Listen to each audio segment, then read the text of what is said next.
Before I start this video, I wanted to say thank you to all of you who have seen the previous video. I would have never suspected it to be this successful. I mean, I would have done part 2 anyways, but now that I have your support, I was even more encouraged to give my absolute best for this part. This is also why this is the re-recording. I already had one, but I wasn't happy with the audio quality. So let us begin. The time has come, and I'm so not ready for this shit. Firstly, let's just spend all of our souls, since we'll never see them again anyways. Oh god, why do I have to do this? I remember in my first playthrough, I looked down here and thought, this looks like the descent into absolute madness. Sadly, I was also right. So, what is the problem with this very first enemy encounter? Problem is that there's no place to dodge left or right, which is kind of necessary considering if you have a short weapon, you don't have the reach to still hit this fat ass from a distance. So, you need a shield. Great. Was really fun in my first playthrough when I tried to play without a shield for as long as humanly possible. But wait, it gets even better. You see this? Yes, the frame rate. Frame rate is abysmal. If there was just one more polygon in this entire area, your PC, Xbox, PlayStation, it would fucking explode. What makes this even better is that you are gonna get ganked in this first combat encounter before the bonfire. You're gonna get ganked a lot. And to make it even better, there's a fucking toxic sniper around the corner.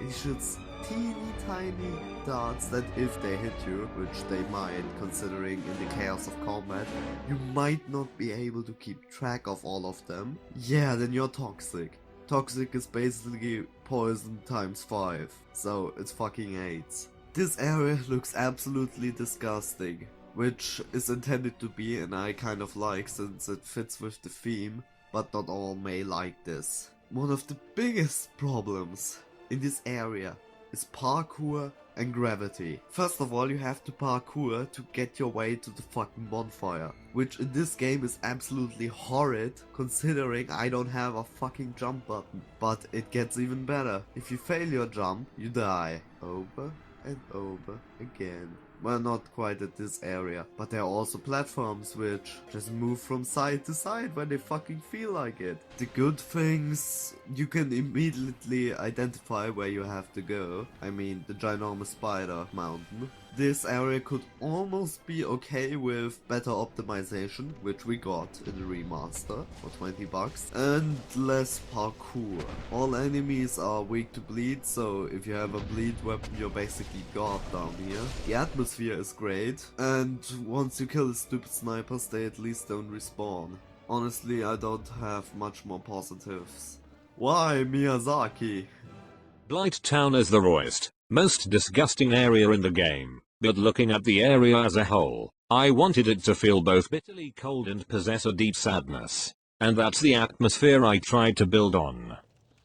At least he's self-aware. Let's just run through this area. Running through isn't the best idea since there's some really good stuff down here. For example, the eagle shield, which is extremely helpful in one particular boss fight. And also there's a firekeeper soul, guarded by the stupid fire-breathing dogs and fucking toxic snipers. 5 of them.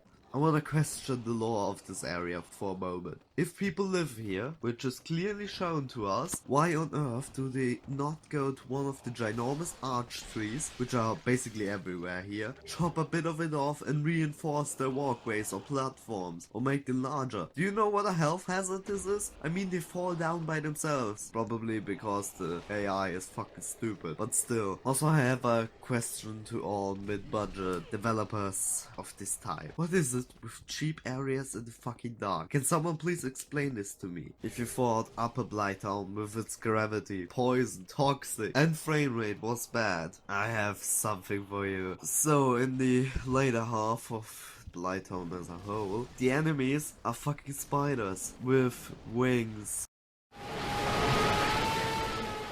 And they spit fire to add insult to injury. And now that we've made it almost to the bottom, it's time to get asked the ultimate question. What is that, you may ask? Well, it's... What are you doing in my swamp?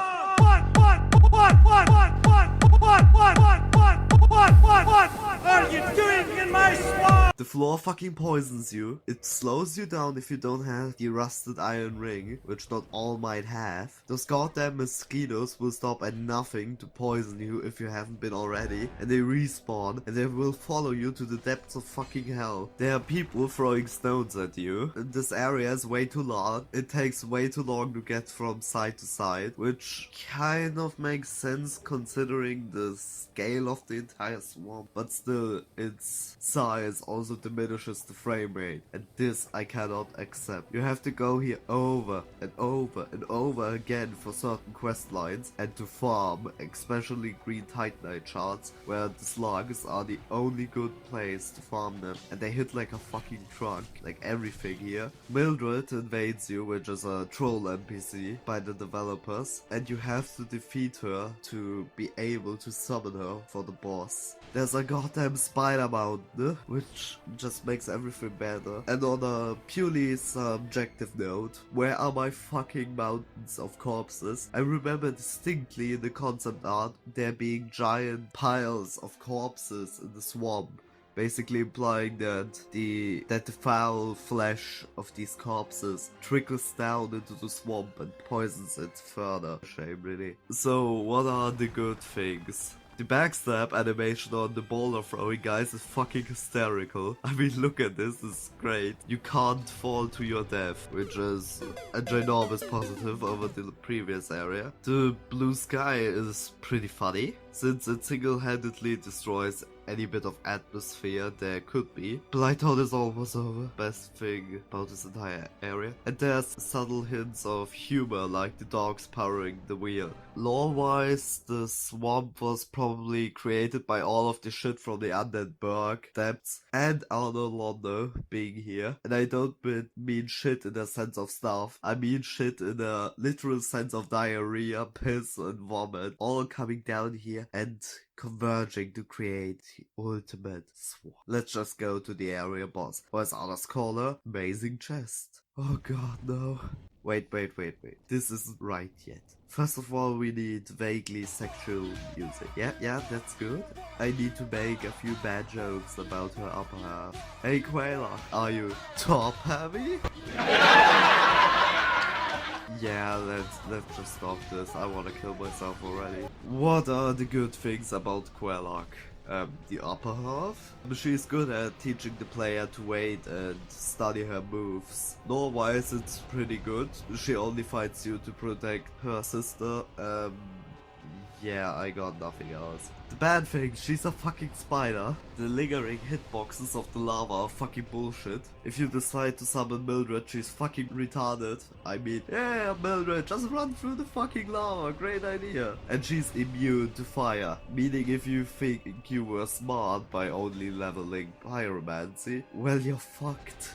But all in all, it's not a bad boss fight. It's pretty good actually. Let's just ring the second bell. And as we can see, the ginormous door, which our Onion Knight bro was stuck before, now has opened, so that's great. Let's just go down here, an illusionary wall. Fun fact, this guy is actually also voiced by the same voice actor as Friend and the other serpent. Yeah, I want to join your stupid covenant. And, ladies and gentlemen, might I introduce to you Quaylock's sister. The only reason she was fighting against you, because she is sick and she's mute. Unless you equip the old witch's ring, then you can talk to her. I am so sorry, dear sister.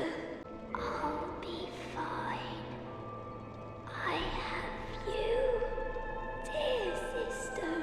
But promise me that you will take care of yourself.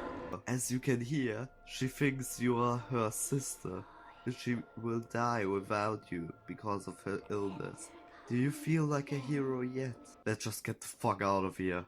Wait, what is this? Oh no. Lautrec! Lautrec! What the fuck is that?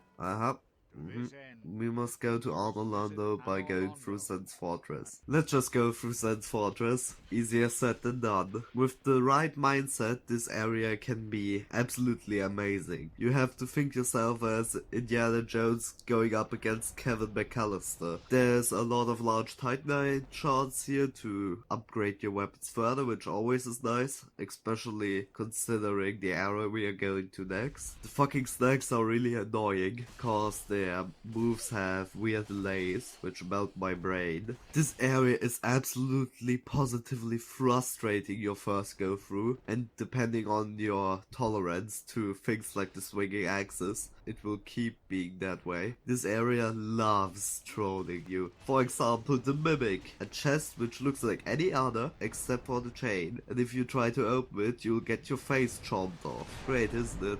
The bonfire placement is absolutely Asholian. Like, why is it placed in such a stupid area? To the Iron Golem. He is pretty easy and you can quick kill him by just having him fall down the arena, which is intended by the way. Or you can just stay near his ankles and smash them, like this is Dark Souls 2 or something. His hitbox for his grab attack is pretty shit. You can still be behind his fist and still get grabbed. And Tarkus makes the fight a practical joke. He will solo the boss for you. I'm sorry that I don't have so much to say about this area, it's pretty good. While I'm here, you can also encounter two characters. One of them is called Master Logan. His voice acting is pretty good and he is pretty interesting story-wise, but more on him later. And our friend Onion Bro, or Siegmeyer as he's actually called. We already encountered him before Sense, which I forgot to mention in part 1, I'm sorry. And yeah, because of his plump attire, he can't outrun the boulders like we can. So let's just go to Londo. So the positives of this area. It looks great. The enemies are pretty fun to fight. They have easily identifiable moves and aren't bullshit like in a certain area. There is a good twist to this area. More on that later. The elevator is really incredible. I mean, it looks so incredibly cinematic just going up and down. The Silver Knights are great as enemies. Two of the best NPCs in the game are here, Siegmeyer and Zolaire. Let's just quickly talk about the two of them. Siegmeyer, he's an adventurer who gets stuck on basically every other corner and just stands around waiting for the problem to solve itself. The Silver Knights apparently have become a SWAT team since one hides right to the door. This is amazing. He also has a sense of humor like every character in the game, and he can be pretty funny and relatable. And now to the only real NPC in the entire game, Zolaire of Astora. He tries to find. Now that I am undead, I have come to this great land, the birthplace of Lord Gwyn, to seek my very own son. Do you find that strange? Well, you should. He's the most helpful character in the entire game. His story gets more and more tragic as it continues. Seriously, I love that guy. Also, his voice acting by English actor Daniel Flynn is perfect, especially considering the ridiculous material he's been given. But he really pulls it off. Before we get to the boss of this area, we have to talk about the not so fun things. The rafters can be incredibly unfun if you're unlucky, and the buttress with the two archers. Do I really have to say more? I mean, I don't usually fall for them, but this time I died 3 times to them, which is more than in my previous 5 playthroughs combined. Let's talk about the boss of the area, Ornstein and Smog. They are probably the best boss of the main game. You really need to deal with them separately or they will fuck you up. They have 2 phases, both of them at the same time, and the super version of the one left alive. The theme is great and their moves are easy to read. For this fight I went with Super Ornstein because I think he's the better boss because he is faster, meaning you have to be on your guard all the time, while Super Smo is more or less a joke. The bad. The charge where Orny zooms in on your current location is fucking horrendous. I mean, while he does it, you could run to the other side of the arena and he will still hit you. If you are in a corner, you're as good as dead. But yeah, that's all the bad things about this fight. Overall, a really fun boss fight and the reward for it is great. Gotta keep focus on the dialogue, gotta keep focus. She tells us that we are supposed to light the fire and end this eternal twilight. We can join in a covenant, and she gives us a ring. Wait, this doesn't make any sense. What if she's also an illusion, and we unlock a secret boss, Gwendolyn. We still need to kill that golden shite, coming to think of it. This fight is awful, and a good benchmark for PvP. You, alone, versus a host and his 2 summons, and they will rape you, in typical PvP fashion. After we kill him, we can get his armor, which tells us about Lord Rek's motivation. He thinks the goddess Fina loves him and commands him to do things. Also, we get the best ring in the entire game, the Ring of Favor and Protection. I mean, this thing is so good. It heightens your health, it increases your endurance, and it also boosts your maximum carry capacity. I mean, this thing is so good that if you were to ever remove it, it would break, to keep you from basically exploiting the ring's use. We still need to kill the Firekeeper of the area. She was pretty friendly to us before, but now that we have dared to produce a blade upon a deity, she wants to kill us, as well as the other 2 Dark Moons, since basically every enemy in the entire area, except for the mimics, was an illusion. Let's just quickly kill her, go downwards to Gwendolyn, and let's just talk about this fucking fight. This fight is fucking bullshit. Goes on for way too long. It's easy as shit. I mean, pressing B every once in a while is enough. It is so incredibly boring. I mean, it's so boring. I'm just going to go to sleep right now. Wake me up when it's over.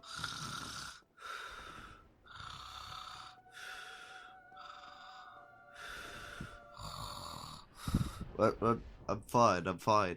Well and wide awake. Thank God it's finally over. There's some good things here, but there's one thing every tourist of this town has to do. We have to look at this nice painting. Looks great, and the KKK tries to protect it, so it must be rather pricey. Let's just touch it. I mean, we have killed everyone who could punish us for it, and great, it's a trap. Painted World is actually an interesting area. It was the first that the developers worked on, and you can see it because they didn't need to rush at any time, like certain other areas. A lot of it is optional, but if you go out looking, you can find some really interesting stuff here. This is a place where things go that don't belong in the real world. Gee, I can't imagine why. It looks beautiful with the real shallow depth of field. The enemies toxic you upon death, which is really bullshit, cause you're never fast enough with a really heavy weapon, like for example the Zweihander, to dodge them properly before they toxic you. There's also a mini boss on the way, the Undead Dragon. It really isn't that great, just stay near his claws and smash. Let's quickly talk about Priscilla. You have to go to her to leave the area, but you don't have to fight her. This land is peaceful. Its inhabitants kind. Excuse me, have you seen this fucking area? Have you seen the shit I had to go through to come here? If you had enough of her bullshit and decide to fight her, she becomes invisible, so you can only see her footsteps in the snow. But once you find her, she's basically dead. Let's just jump down the plank and go home to Firelink. Nice to be back. Now we can restore the Firelinker since we have her soul back from the Golden Shine. She can now speak, which is great, but she begs us not to talk to her, and Crestfallen has left. With the Lord Vessel, we can now teleport to selected bonfires. I'm mixed about this feature. It saves a lot of time, don't get me wrong, but it also impacts the quality of the areas in the second half, since the devs know you could just teleport out and didn't have to go somewhere by foot. Before we can continue on, we have to go back to the forest. Let's just destroy the stupid Hydra, and there's a golden golem who gives out a character when killed. She's called Dusk of Vulasil. She teaches you to manipulate light. She's of major importance in the DLC story, but not now. We can go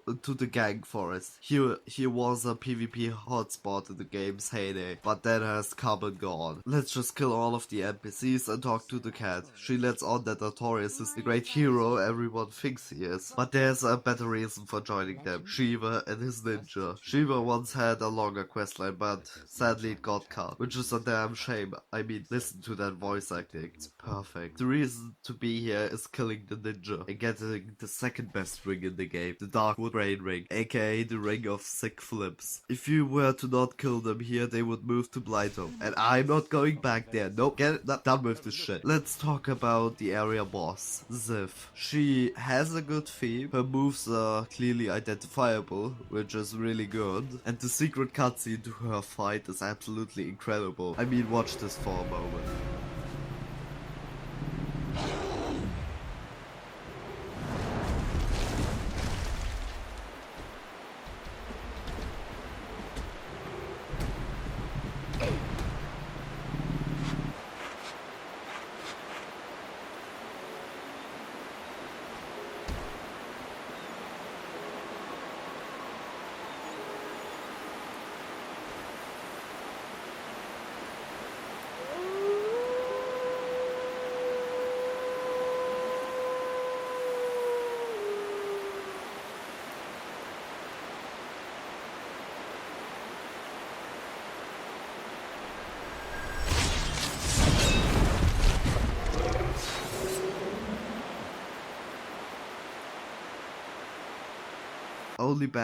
The only bad thing about her that I could think of is that she is way too easy. Like, you can quickly destroy her. Also, on a different note, look at that animation when she's at low health. Oh, the poor doggo. Let's just quickly put her out of her misery. And alright, boss fight all in all. And we also get the ring, the Covenant of Artorias. It allows you to traverse the abyss. Where do we traverse the abyss? In New Londo, in the area right under Firelink. And look at this fabulous fuck right here. New Londo was once a city of the undead, fellow humans like us who could not die. But their rulers, the four kings, were corrupted by a primordial serpent. Crestfallen also is here, and he has gone hollow and attacks us. What is good about this area? I do like the dark wraiths. They look cool and have cool attacks. They also drop Titanite chunks so you can farm them. They even drop Titanite slabs, but this almost never happens. The weapons are cool, meaning Dark Sword and the Dark Hand. Both are really good. Dark Sword even has its own moveset. I do like the entire horror atmosphere this area creates, especially with the background track this area has. The gimmick with the transient curse to fight the ghosts is pretty interesting. But good god, that haunted house is absolutely cancerous, and the ghosts in general aren't that much fun to fight. Let's talk about the 4 or more kings. There are 2 versions, the New Game fight and the 4 kings of New Game Plus, the hardest boss in the game. The good. The music is fantastic, especially considering this is a DPS race, and the music really puts you in the right mood for that. The area in which you fight them in, the Abyss, is incredibly interesting, because as you might have noticed, there's nothing here. This is what the real Abyss and darkness looks like. It's absolutely nothing. Also, to incentivize you to stay close to them, you take less damage from them if you stay close to them. And smash. The bad. Jesus Christ, this New Game Plus version is fucking horrendous. They can one-shot you, they have boatloads of health, and even with Hannibal's armor, this fight doesn't become a practical joke like it does in the New Game version. Probably one of the best bosses in the second half, all in all. If you haven't given the Lord Rest of the Friend, Carve will appear and allow you to place it in Firelink Altar. Friend will tell you it is the destiny of mankind to sacrifice themselves to continue the age of fire. While Carve tells you the truth that we are supposed to kill Gwyn, let true darkness be brought upon the world, and be free of the tyranny of the gods and start the age of man.